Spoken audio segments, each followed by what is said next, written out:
Oh, hello, Swole Sisters. Worldwide. Nice. Yes, I got a notification on my phone that Justine is live. Going live. Oh my God, Ruby needs to come in. Hold on. Oh, geez, the timing. Today, while she's doing that, we are going to talk about why you should not give up completely on strength training for the summer. So we get this a lot. I was going to say, I realized that this seems really like, what's the word? Like self. Oh, yes. Like we have an ulterior motive by saying. Yeah, we're like highly invested in you not stopping the strength train. But guys, don't be cynical. That is not why we're here to talk to you today. No, exactly not. Well, I mean, so less from a financial point of view and more from just the pain in the ass point of view is that it really sucks to train a client and then have them like give up on 3 months and come back. And not because like I don't mind starting back from where we are, but because they're always upset. They're with themselves. And so that makes me upset for them. So less of like, I need that income all summer, more of like, you're going to get back to the gym and you're going to be like, wow, I could do, 10 push-ups when I left. And now I'm elevating push-ups on the stupid Smith machine because I can't do them. Or like, I can't do a plank for 60 seconds anymore. So, yes. And why, pray tell, Jen? Because I'm biking. I go walk my dog every day, like all summer long. I mean, shouldn't I keep all my strength since I'm doing all these outdoor activities?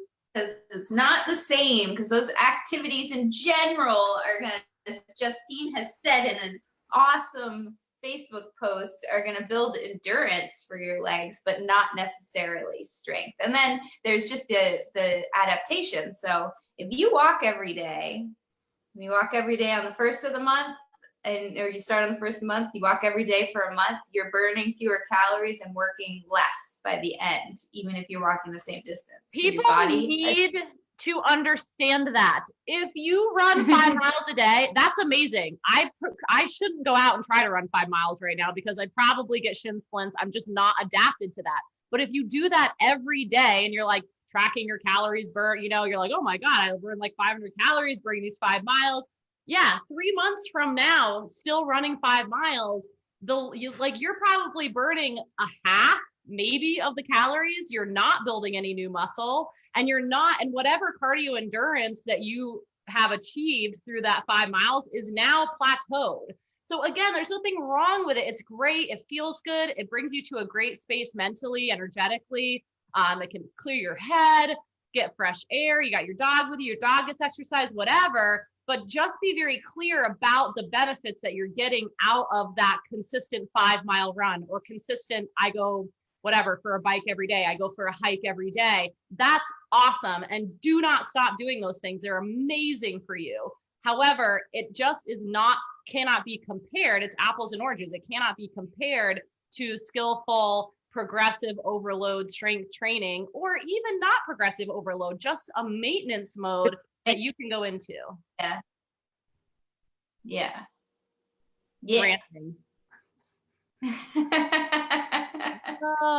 So I have my notes here. Okay, cool. I was gonna say my coffee maker just went off. I gotta go get my coffee. That's fine. I'll talk. So one of the first things that when Jen and I do a little bit of prep, when we're trying to figure out what the heck are we going to talk about, what are we going to say, so it's not a total ramble, is and Jen mentioned it first, but guys, very first priority is injury prevention. Okay, so strength training isn't all about being able to deadlift 300 pounds or getting 6-pack abs or whatever. A lot of it is injury prevention that will help you be able to run for longer in your life and do those recreational sports, play tennis, do volleyball, right? So part of strength training is training your body to perform proper biomechanics, proper alignment, so that when you're hiking, biking, doing all of those things, that you are less likely to injure yourself because you're keeping your bones and your joints strong and healthy.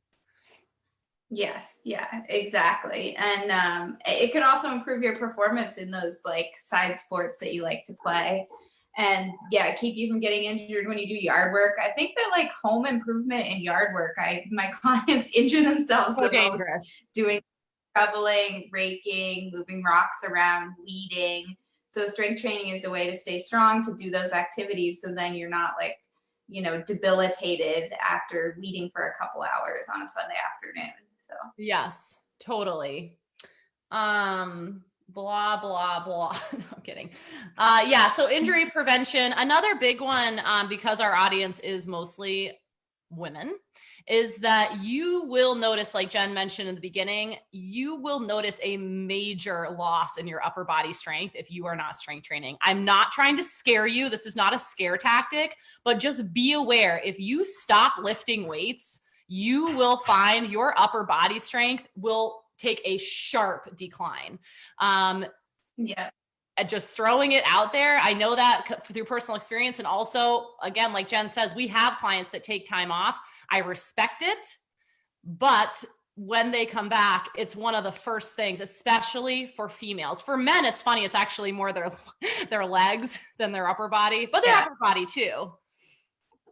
Yeah, and ironically, it's a time of, and I'm going to get into a little bit of vanity here, but like, let's admit it, it's a time of year when you're wearing tank tops and you're wearing t-shirts, and you're going to start to lose some of that tension in your arms from the muscle as you lose some of the muscle, and that kind of sucks too. So, absolutely. Yeah. And I mean, I think that even from like a mindset standpoint, that strength training, oh, man, yeah, running, I get it. Runner's high. I've never experienced a runner's high. I've heard it's a thing, but there's also a mood boost from strength training. That is a fact. There's studies been done on it. And I know that my strength training clients, even before there are any actual visible or physical changes, I mean, there are changes happening in, their strength a little bit. Within the first like 3 weeks, they're like, they feel like that. They're like, I feel like I look different. They feel different, right? Even though they don't really, like objectively, they don't actually look any different than 3 weeks previous,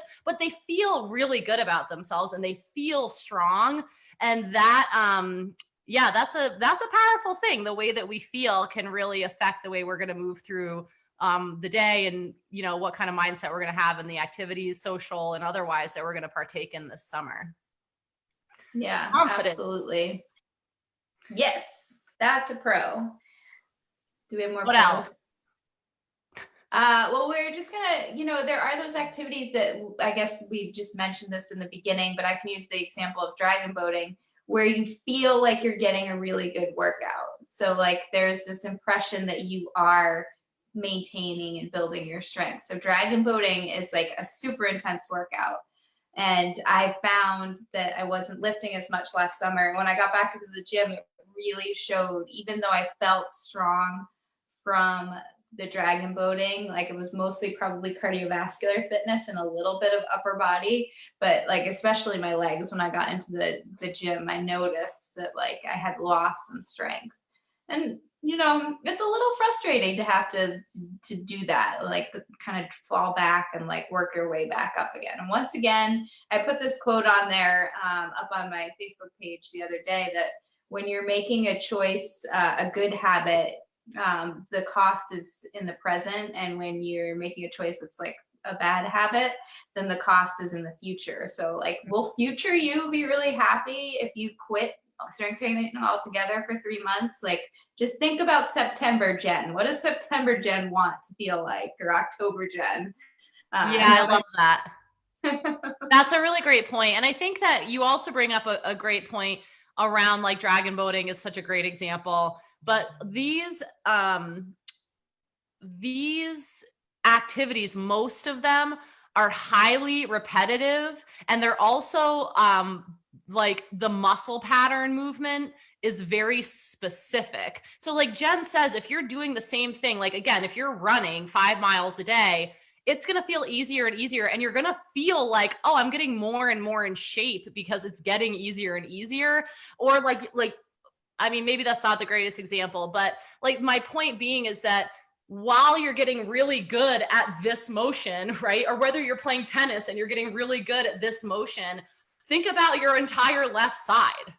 Like think about, right? Like think about all the planes of motion that you're not moving in. So if you're running and you're like, like you're never moving laterally, you're never stepping back, right? Like think about that. And that's really what it's all about, is your strength training is a way to keep your body aligned and in balance, like a tune up for your car, right? Like if you're constantly only making left turns, it's going to F your car alignment up. Okay. Like you have to go to the right. Like you have to have these balances or you will get injured. It's just, I mean, if you don't, you're just very, very lucky. Yeah, absolutely. And fear mongering today. Hey, why not? We're living in like a time of fear. Let's make you scared or something. They can handle it. This is nothing. Also, I want to make an argument that strength training helps with mobility. So doing a full range of motion squat is actually going to require you to have good hip, ankle, everything mobility, upper back, thoracic spine mobility. So doing full range of motion in those strength movements in and of itself is mobility. And then people do tend to do a little more stretching as well. So that can once again help with the injury prevention for the other activities that you like doing. Yeah, that's a great point. Yeah, that was one of the things I read about before I made my post. I did do like some brush up research, and a lot of, you know, the studies just show it's just like that mobility factor is huge, and you're just not getting it from cycling or kayaking or hiking or running. Like it's just not going to happen. So it's all about just balance and having, it's like, you know, just anything is like that. It's just like food, you know, it's like, yes, like beets are healthy, but you don't just want to eat beets all the time, right? You need to like balance it out. And your toilet will look like a bloody mess. It looks like a murder scene in your bathroom. Gross.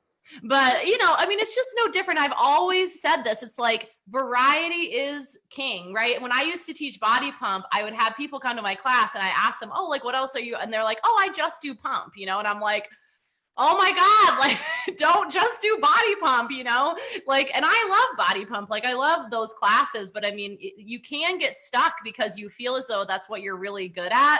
And you feel, and it feels good. That adaptation process is such a gift. It's such a cool thing our body does where it's like, that was so hard. I think about the first time I did a downward facing dog.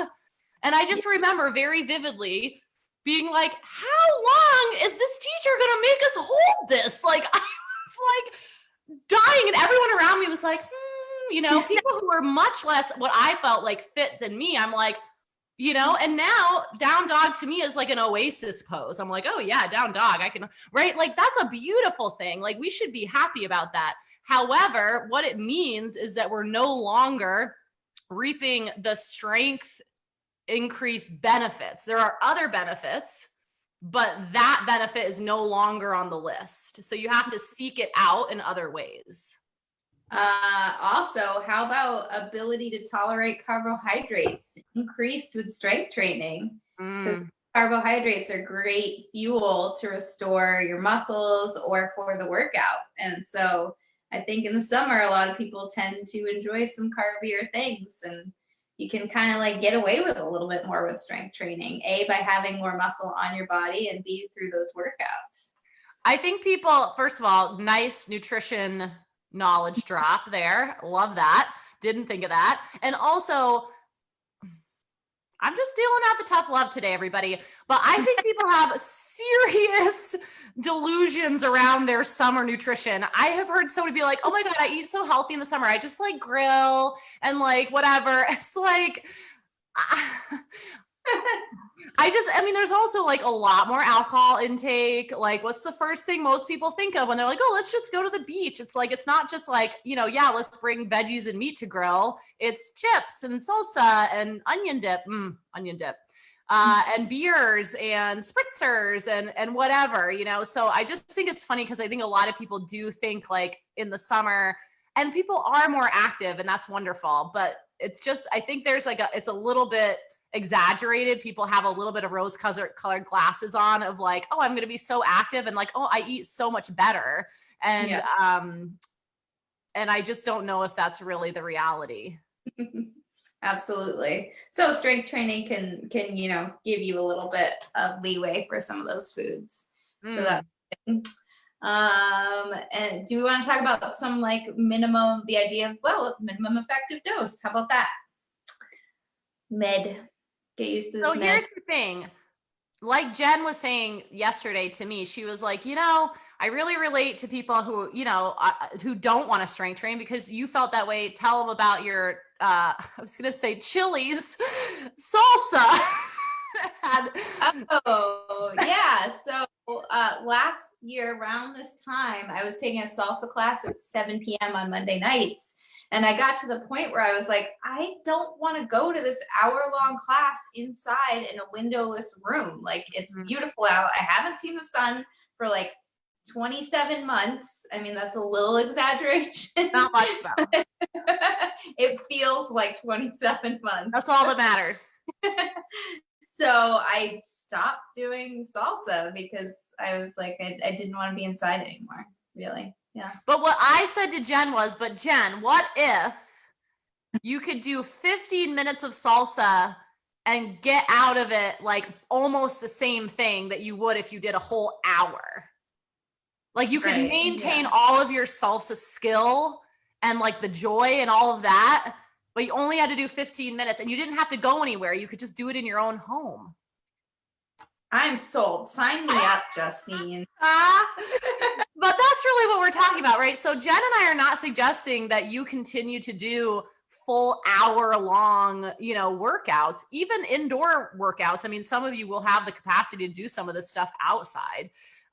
We're talking about 15 to 20 minutes of maintenance mode or minimum effective dose, but like a maintenance mode for the summer. So no, you're not maybe working towards your PR deadlift or anything like that. It's just get in those basic lifts, push, pull, overhead, and hip hinge, squat, and lunge. Yeah, and of course some core. Yeah. So usually you probably do workouts of 3 to 5 exercises, I'd say, a day. And then you'd still be able to maintain what you got going. Absolutely. But this goes into the idea, I think, that people really have this all or nothing mentality. And I wrote about this at some point about like the myths of strength training, which is I used to really think like if I didn't have a full hour to commit to go to the gym, I just wouldn't go. Yeah. It's not worth it.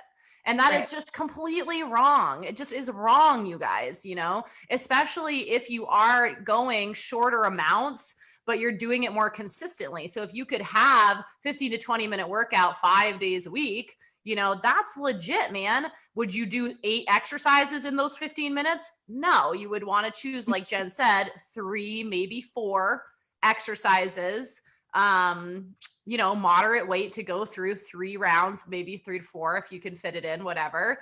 And then the next day you work a few different ones and you go back. It's an A-B schedule and you just keep switching them like this. And then and that's your summer. If you're doing it, I really liking the idea of doing things daily, because then you can piggyback them off of an existing habit. So you have that like cue. And I love that idea for things. So like if you every day walk your dog, which we're all probably going on walks every day, if you piggyback a short workout off of that, then like finishing your walk is your cue to start your short workout. And it just makes it easier because you associate finishing your walk with that workout instead of it being like a random time of the day when you're like, okay, I guess I'm going to work out now. If you're waiting. I totally agree. Yeah. So I think that's beautifully, like, it's obvious, but it's also something that like I wouldn't have thought of. I probably would have done the thing where it's like totally new thing I'm doing, like let's carve out brand new time, and then it would be so difficult. And for some of you, you could do it even like, depending, like if you went to Ethan Allen Park, which is right in our neighborhood basically every day. Oh, I don't actually, now that I'm thinking about it, I don't even know if the playground's open, but like you could find a bench and be like, okay, there's a bench. A bench. Around it. There are rocks though. They have rocks. Right. So like, okay, there's this rock on my workout. When I get to this rock, I'm going to use it to do like 10 incline push-ups and 15 body weight squats. I'm going to do 5 rounds of that, you know, like things like that. It does not have to be anything really fancy. Did you, so I've known a few of these people in my life. Usually they're men, but and usually they're runners. And what they do is they run like their 3 to 5 miles every day. And then they do 10 to 15 minutes of calisthenics. They do sit-ups, they do push-ups, like they do squats, they do pull-ups, and they do it every day, all of their lives. And they're like some of the fittest, like more middle-aged guys that I've ever met. Like my neighbor was like that, and into his 60s, like he had a 6-pack, and he'd be like running down the street, and then he'd come home and he'd do his calisthenics, and like that was just like his thing he did every day. Yeah, I love that anecdote, and I do know people like that, and you're right, they are mostly men. But I think honestly, guys, for the women that are watching, it is like we are so bombarded by the diet culture and new fads, and do this and don't get too bulky, so try this and do HIIT, but don't do, you know, it's just like I think it's harder for us to stay focused because we're constantly feeling like this self-doubt, like, oh, like I'm doing this, but like my friend just started doing bar. Like, should I do bar? I've been doing Orange Theory. Like, should I, you know, it's like there's just so many options, and they are really directly targeted at women. And I think like when I do a lot of research, I almost always I'm reading like more men's strength articles. Which is weird, I know, but and a lot of them have that mindset, which is just like, keep it simple, stupid, like la la la. And I just feel like with women's fitness information, it's not like that. Like there's something about it that it's just different, the way that we are marketed to and the way that information is presented to females, because like we're like these complicated, delicate beings, you know, which we are like to some degree, but there is this feeling, and it comes with the book that I always end up talking about, which is The Slight Edge, where it's like, yeah, that guy that's running, let's say 5 to 8 miles a day, does, you know, 50, works his way up, I'm sure, to let's say 50 push-ups, like 20 pull-ups, 100 sit-ups, and, you know, a 2-minute plank. And he does that 5 days a week. I mean, think about the compound interest of that. That's really what it's about. If he's consistent, think about all of that he's putting in his bank every time he does it, you know? And it's not about like, you know, what women tend to do, which is like, it's just like this almost like taste testing, like this buffet thing where it's like, oh, now I have this new thing. And oh, I found this new person I'm following. I'm going to be doing this. I'm going to be doing, you know, and also like just with the diets too. It's like, oh, I'm doing keto and I'm, you know, whatever. And then I'm doing this and that and this and that. It's like a lot of like shopping around and not actually like committing to something.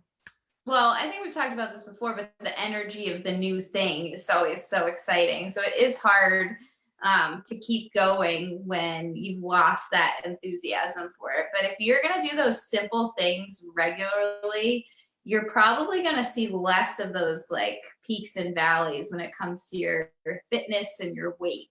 And I think as women, we just struggle so much with that. So just like finding something basic that fits in your life that you can do more or less all the time. You know? Yeah. And I mean, especially social media can be such a tough platform for like getting proof of that reality, because so often, you know, we see those posts like, oh, I just, you know, stopped eating this and I lost 10 pounds in 2 weeks. But like that person doesn't come on 6 weeks later to say, hey, everyone, just so you know, I couldn't maintain that. And now I'm actually 10 pounds more than when I started. Like no one's going to do that. So all you see, right, is like the person who gets the, you know, the new exercise equipment is like, I've been working out 5 days a week, la, la, la. Well, 6 months later, no one's posting to say, hey, everybody, haven't used that thing. Now it's like it just is like, I drape my scarves over it and like dry my laundry on it. Right. It's like, so it's like that. So this idea is constantly reinforced of like, oh, this is what I need. It's going to totally change my life. Just like this, it did for this person. Right. But there's no follow-up on any of that, you know? That's true. We went off on a crazy tangent, but I like it. I like where we went. I know. Okay, hold on. Let me look back at my notes. It was good though. It's a good point. I mean, think that's everything I had. What we're talking about there is consistency. And so that boils down to consistency throughout your weeks, months, and years. And so that is another reason to not like completely give up on strength training in the summer and have a little bit that you're doing. And yes, you're going to spend more time outside, and maybe your workouts are going to be shorter, and maybe you're not going to have big fitness goals in the summer, but we're trying to make our case that you do just a little bit, at least. Just a little bit. Do a little bit. This much. I always tell, well, not all my clients know this, but I know I've told Jen, but there was a period of my life where I literally was doing body pump once a week for like a year. And I couldn't lift super heavy probably, like, but it went fine. I know that sounds insane. At that time though, I had been working out for years. It wasn't like I was in the beginning phases, but I just went through this period, like 8 to 12 months, just once a week.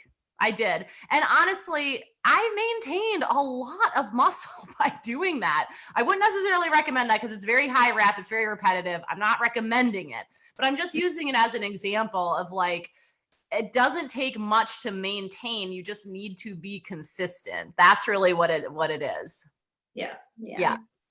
And Jen and I are throwing around the idea of possibly putting together a summer program called Club Med. Genius. For minimum effective dose. Yeah, so it would be workouts that are designed for maintenance, not any giant gains, just so you can fit them in super short, super simple, minimum equipment needed, and feel like you are able to maintain your strength through the summer months without it getting in the way of any of your fun activities. Yes, and it would be, what do we say? Probably under 90 minutes of work a week. Yeah, totally doable. All right, I think we should sign off. We did good. 25 minutes. Good. Not a 45-minute talk about calories today. It almost took a turn though. I was starting to get heated. I was starting to get sweaty. That's when you know. I like as soon as you start mentioning the diet industry, I know that it's going to be good. I'm like, it's really true though. Like it's just, the marketers are trying purposely to make us feel inadequate because you have to create a problem, and that's what marketing does. It solves a problem. They got the solution. They need to create the problem, and they're really good at that. Yeah. So don't let it get to you. Yes. You're beautiful just the way you are, but keep lifting weights. Nice. Keep lifting weights. All right, everybody. Questions, comments, post them below. All of these conversations are uploaded onto the YouTubes. And we will be back next week with a new topic. So if there's anything that you want us to rant about, please let us know. All right. Ta-ta.